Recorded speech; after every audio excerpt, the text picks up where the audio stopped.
جسے اللہ دے اور وہ خرچ نہ کرے. 82 دفعہ قرآن میں آیا ہے خرچ کرو، خرچ کرو، خرچ کرو، سخی بنو. اللہ کی سخی سے دوستی ٹوٹتی نہیں اور کنجوس کے ساتھ دوستی لگتی نہیں. عبید اللہ بن عباس اہل البیت، ان کی سخاوت کے چرچے تھے. کسی نے پوچھا آپ نے اپنے سے بڑا سخی بھی دیکھا ہے؟ کہنے لگے ہاں دیکھا ہے. کہاں؟ کہا میں سفر میں تھا، بارش شروع ہو گئی، صحرا تھا، ایک بدو کا جھونپڑا ملا. میں نے کہا پردیسیوں کا، آؤ. اس نے پورا اونٹ ذبح کر دیا، 2 ہم آدمی اس نے اونٹ کر دیا. میں حیران پریشان، پورا اونٹ ذبح کر دیا.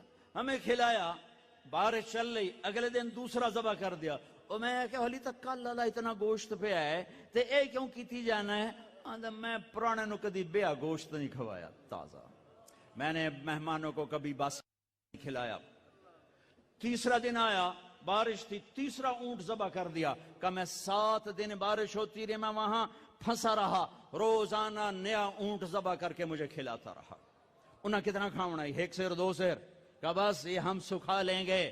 میرا مہمان باسی روٹی نہیں کبھی کھایا کرتا. کہ وہ مجھ سے بھی بڑا سخی تھا. حاتم تائی سے کسی نے پوچھا اپنے سے بڑا سخی دیکھا؟ کہاں دیکھا ہے؟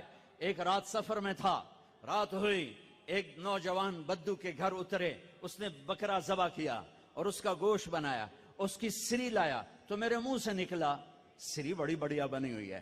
اس کے بعد ہمیں نہیں پتا، اور اس سریاں لا لا کے بھون کے کھلاتا رہا، کھلاتا رہا، کھلاتا رہا. جب صبح ہوئی تو ہم نے دیکھا 100 بکرے ذبح کر کے ہمیں کھلا دیے تھے. کل کائنات اس کی 100 بکرے تھے. میں کہا ایک ہی کی تھی. لیکن پرانے دا شوق تو پورا کرنا ہے نا. تو کہنے لگے حاتم تائی، میں نے کہا اس کو 100 اونٹ انعام دے دیے جائیں.